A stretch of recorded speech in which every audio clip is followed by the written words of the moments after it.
তো গাইস, আপনাদের সামনে এমন একটা ওয়াজের ভিডিও নিয়ে আসলাম, হয়তো আপনারা এরকম ওয়াজ আগে কোনো সময় শুনেননি।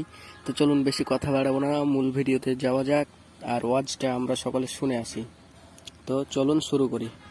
মোবাইল টিপে সকাল 9টা থেকে মোবাইলের মাঝে চার্জ নাই, মোবাইলের মাঝে চার্জ নাই। এবার মাইকিং চলে সকাল 8টা থেকে বিকাল 4টা পর্যন্ত কারেন্ট থাকবে। এবার টেনশন আছে না নাই, সারাদিন কারেন্ট থাকবে না। আর যদি কারেন্ট না থাকে আমার মোবাইলটা বন্ধ হয়ে যাবে, আর ওই পারে কথা বলা যাবে না। এবার ওই পার থেকে রাগ করবে কি করবে না। এবার যখন বিকাল 4টা বেজে গেল, এই মাত্র কারেন্ট আসলো আর মোবাইলটা চার্জে লাগাইয়ে টিপানো আরম্ভ। এবার মেসেজ করে হাই, এবার গিয়ে দেখে ওই পার থেকে ব্লক করে দিছে। এবার ছেলেটা তো টেনশনে আছে, আরে ব্লক করে দিল, আমার দিনে তো ভালোবাসা কোথায়।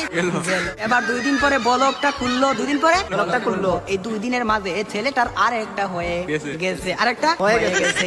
এবার মেয়েটা বলে তোমার সাথে আমি পালিয়ে আমাদের বাড়িতে মানবে না, চলো আমরা পালিয়ে যাই। আমি রাগ করেছিলাম, আমার রাগ তুমি কেন ভাঙ্গাও না। আর ছেলেটা রাগ কি ভাঙ্গাবে, এই 2 দিনের মাঝে আর একটা কপালের মাঝে জুইটা গেছে।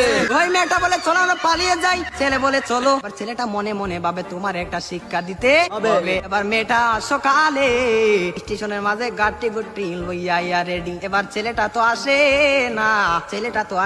না, আর মেয়েটা বাড়িতে কি যাবে, বাড়ির মাঝে 3 হাত লম্বা একটা চিঠি দিয়া পাইছে। পাশের গ্রামের রফিক মিয়ার সাথে পালিয়ে যাবে, বাড়িতে চিঠি দিয়ে যায়। আর বাড়িতে মাঝে কোনদিন আসবো না, তার নয় কার না, আমি আর কোনদিন বাড়ির মাঝে আসবো না। আমি চলে গেলাম পাশের গ্রামের রফিক মিয়ার সাথে। আর রফিক মিয়া তো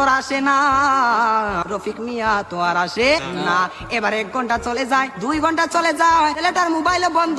মেয়েটা তো আর বুঝার বাকি হলো না, আমাকে চলে গেল ছাড়িয়ে, আমাকে ফাঁকি দিল, এখন তো মরা ছাড়া কোনো উপায় নেই। পরের দিন সকালে মাইকের মাঝে আওয়াজ শোনা যায়, সকলে পড়ি ইন্না লিল্লাহি ওয়া ইন্না ইলাইহি রাজিউন। তো গাইস, ভিডিওটা কেমন লাগলো অবশ্যই কমেন্ট করে বলে যাও, এবং চ্যানেলে নতুন হয়ে থাকলে চ্যানেলটিকে সাবস্ক্রাইব করে পাশে থাকো, এবং ভিডিওটি ভালো লাগলে অবশ্যই একটি লাইক দিতে ভুলবে না। আর ভিডিওটা বেশি বেশি শেয়ার করবে, যাতে তোমার বন্ধুরা ভিডিওটা দেখে এনজয় করতে পারে। তো আজকে এখানে বিদায় নিচ্ছি, পরবর্তীতে আবারও দেখা হবে ইনশাআল্লাহ।